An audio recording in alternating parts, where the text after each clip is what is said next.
नमस्कार, मैं डॉक्टर शिखा त्रिपाठी। आज जिस विषय को लेकर आप सबके समक्ष प्रस्तुत हूँ, उसका शीर्षक है मीरा का काव्य सौंदर्य। सगुण भक्ति काव्य धारा की कृष्ण भक्ति काव्य से संबंधित मीरा कृष्ण की अनन्य भक्त के रूप में जानी जाती है। कृष्ण काव्य से मीरा का महत्वपूर्ण संबंध है। मीरा मेड़तिया के राठौर रत्न सिंह की पुत्री थी एवं दूधा जी की पौत्री के रूप में वे जानी जाती हैं।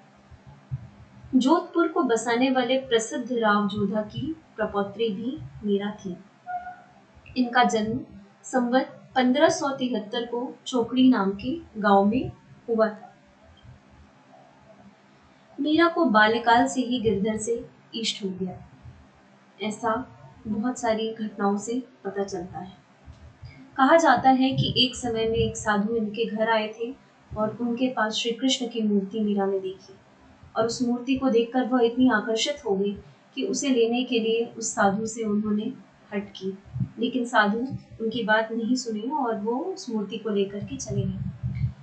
और ऐसा सुना जाता है और ऐसी किंवदंतियां हैं कि उन साधु को एक स्वप्न आया कि यह मूर्ति तुरंत मीरा के हाथ में सौंप दी जाए और वो वापस आकर उस मूर्ति को मीरा को सौंपते हैं और यहाँ से मीरा के प्रेम को और भी संबल मिलता है।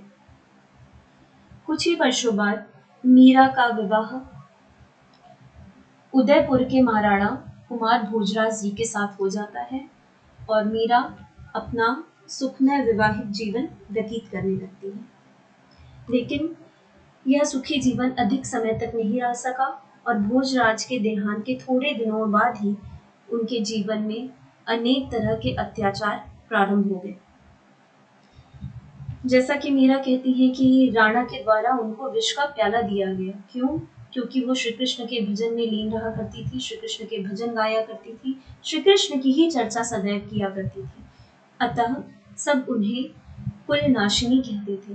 क्यों? क्योंकि वो संतों के साथ संतों का सानिध्य करती थी, संतों के साथ रहकर श्री कृष्ण की लीला का गान करती थी। इसी वजह से अपने कुल की मर्यादा को ध्यान में रखते हुए राणा ने उन्हें विष का प्याला भेजा, जिसमें वो कहती हैं, विष का प्याला राणा भेजा, अमृत नर आदि गिरे। राणा विष के प्याले के साथ ही उनके जीवन को समाप्त करना चाहते थे, लेकिन राणा द्वारा किए गए सभी अत्याचारों को मीरा ने सहा, विष को अमृत समझकर पी लिया, सर्प को भी तुलसी की माला समझकर गले में डाल लिया और सूली पर सुखपूर्वक सोई रही। लेकिन उनका बाल भी बाका नहीं हो सका, क्योंकि श्री कृष्ण सदैव उनके साथ थे। इन अत्याचारों को मीरा बहुत न सह सकी और इन अत्याचारों के कारण वे मेवाड़ में न रह सकी और वहां से वे चली गई। उन्होंने मेवाड़ का त्याग कर दिया। यहाँ से वे अपने पीहर मेड़ता की ओर गई, परंतु वहां भी अधिक दिन तक न रह सकी और तीर्थ यात्रा पर निकल पड़ी। वे सबसे पहले वृंदावन पहुंची। अब तक मीरा पर निर्गुण पंथ का प्रभाव था, परंतु अब वे सगुण भक्ति की ओर झुकी। कहते हैं कि मीरा ने स्वामी जीव गोसाई जी से मिलने के लिए चिट्ठी भिजवाई, किंतु उन्होंने एक स्त्री से मिलने से इनकार कर दिया। इस पर मीरा ने खबर भिजवाई कि मैं तो अब तक समझती थी कि वृंदावन में श्री कृष्ण ही एकमात्र पुरुष हैं और अन्य सभी लोग केवल गोपी या स्त्री रूप हैं। अब मुझे ज्ञात हुआ कि भगवान के अतिरिक्त अपने को पुरुष समझने वाले यहाँ और भी विद्यमान हैं। इस पर स्वामी जी बहुत प्रभावित हुए और कहते हैं कि वे नंगे पैर ही मीरा से मिलने के लिए दौड़ गए। वहां से मीरा द्वारिकाधीश चली गई और रणछोड़ जी की भक्ति में लीन हो गई। कहा जाता है कि मीरा के घर से चले जाने के पश्चात मेड़ता और मेवाड़ दोनों ही स्थानों पर पता लगाने के लिए आदमी भेजे गए। पता लगाते लगाते वे द्वारिका पहुंचे, परंतु मीरा ने उनके साथ आना स्वीकार नहीं किया। उन्होंने बहुत आग्रह किया कि वो यह कहकर रणछोड़ जी से आज्ञा लेकर आती हूँ, अंदर चली गई। अंदर जाकर वे वापस नहीं लौटी। ऐसा कहा जाता है कि रणछोड़ जी की मूर्ति में ही मीरा समा गई। मीरा के काव्य को यदि हम ध्यान से देखें तो उनके काव्य में उनकी भाषा शैली, छंद और अलंकार योजनाओं का चित्रण जो है वो बहुत अद्भुत है। मीरा के काव्य में रस की यदि हम बात करें, जैसा कि कहा जाता है कि रस काव्य की आत्मा है, उसी प्रकार मीरा के काव्य में वियोग श्रृंगार रस का भरपूर उपयोग हमें देखने को मिलता है। जिस प्रकार बाह्य उपकरणों के साथ ही साथ प्राण तत्व और आत्मा का अनिवार्यतम महत्व है, मानव जीवन का आधार ही रस है, ठीक यही काव्य और रस के संबंध में बात कही जा सकती है। यही कारण है कि अलंकार, ध्वनि, रीति, वक्रोक्ति आदि संप्रदायों के उपरांत भी रस संप्रदाय ही सर्वप्रमुख स्थान पा सकता है। कवित्री मीरा का काव्य भी रस प्रधान काव्य है। वस्तुतः उनके काव्य में रस परिपाक की जितनी मात्रा अधिक है, उतनी और किसी तत्व की नहीं। रस परिपाक की दृष्टि से यदि हम बात करें तो मीरा के काव्य में मूलतः शांत और श्रृंगार रस के साथ वियोग जन्य करुण रस की भी छटा देखने को मिलती है। संयोग श्रृंगार के कुछ उदाहरण इस प्रकार हैं। जब वो कहती हैं, मैं तो गिरधर के घर जाऊं, मैं तो गिरधर के घर जाऊं, और वही श्री कृष्ण के रूप को याद करते करते उनके नेत्र कभी कभी भाव विवल उठते हैं और उनके नेत्रों में केवल कृष्ण का ही रूप समाया है।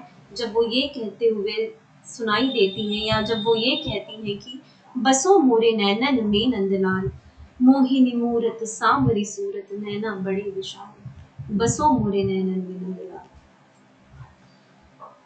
जब मीरा श्री कृष्ण के प्रेम में विवल हो उठती हैं, उनको आर्त रूप से पुकारती हैं और कहती हैं कि हे रे मैं तो प्रेम दीवानी, मेरो दर्द न जाने को। वो श्री कृष्ण को इस तरह से आत्मसात कर चुकी हैं कि स्वयं को श्री कृष्ण से अलग नहीं समझती हैं। इसी प्रकार मीरा के काव्य में शांत रस का भी परिपाक देखा जा सकता है, परंतु वीर, भयानक, रौद्र और विभत्स रस का प्रयोग मीरा के काव्य में कहीं भी परिलक्षित नहीं होता है।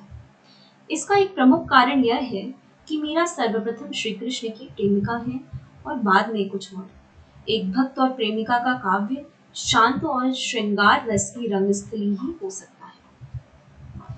श्रृंगार रस के क्षेत्र में भी मीरा के काव्य में अधिकांशतः विप्रंभन श्रृंगार अर्थात वियोग श्रृंगार के दर्शन ही होते हैं। इस वियोग श्रृंगार में मानसिक पक्ष अपनी समस्त आंतरिक वेदना को लेकर प्रस्फुटित हुआ है।